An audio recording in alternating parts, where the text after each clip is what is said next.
In our course and in the digital studio we probably will work a lot with VST instruments.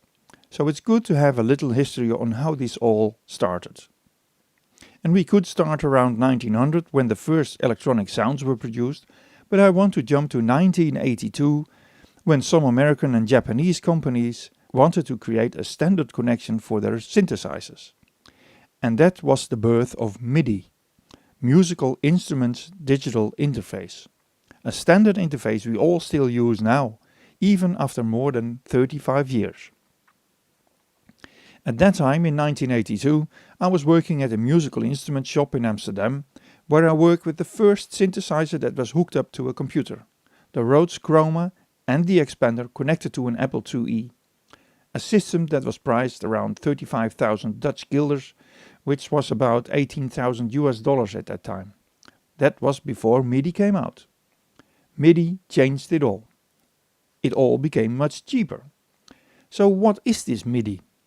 Well, it's a 5-pin connection mostly found on the back of a keyboard or as an interface that simply connects one synthesizer to the other. So you can play on one and hear the other play the same notes, but with its own sound. If you press a key on the keyboard of your synthesizer, the MIDI connection sends information about which key is pressed, how hard you pressed it and when you release the key, if you press the sustain pedal, what sound number you have selected. That's all sent out through the MIDI out. You can also connect synthesizers, MIDI out, to a computer and send the notes you played to the memory of the computer. So it can play these notes back to your synthesizer or any other instrument with MIDI. And this is what happens in a digital audio workstation, or DAW. One MIDI connection can send on 16 separate channels, so the synthesizers back then could be set to one of the channels and play back the notes that were sent on this channel. A second synthesizer could play something completely different on another channel. But a few years later they started to build synthesizers that could handle all 16 MIDI channels at once. So you could assign a different sound on every channel and play back a whole orchestra on one machine.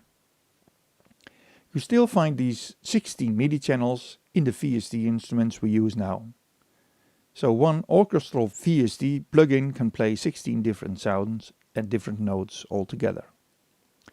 Many of the hardware synthesizers of the 80s were also rebuilt as a virtual instrument, as a VST. And they made improvements also. A monophonic synthesizer from the past, like the Roland SH101 or the Minimoog, could only play one note at a time. But the VST version can play more notes and even chords and also has extra features they didn't have in the original. Some great synths from the past that are on the market now as a VST are from Moog, Oberheim, Korg and Roland. But also new VST synthesizers arrived with the possibilities that never existed in hardware versions, like the UJ Zebra synthesizer used by Hans Zimmer. Check out the YouTube video.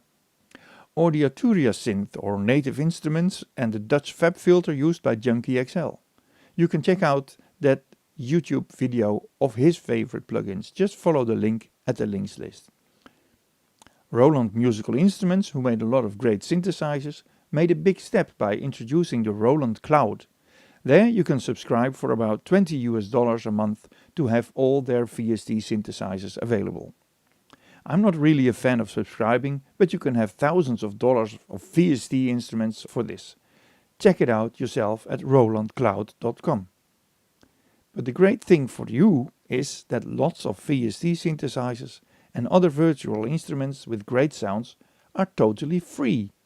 You only have to find them on the internet. And that's what I will talk about in the next course, where I will talk about hardware and software. There's really a lot to discover. Well, this was the last of the introduction course for the home recording studio. I hope you had a good time. If you want to know more and get started with your own home studio, and I'm sure you do, you can already enroll for the next course, which is setting up a digital studio, at hrscourses.com. See you there.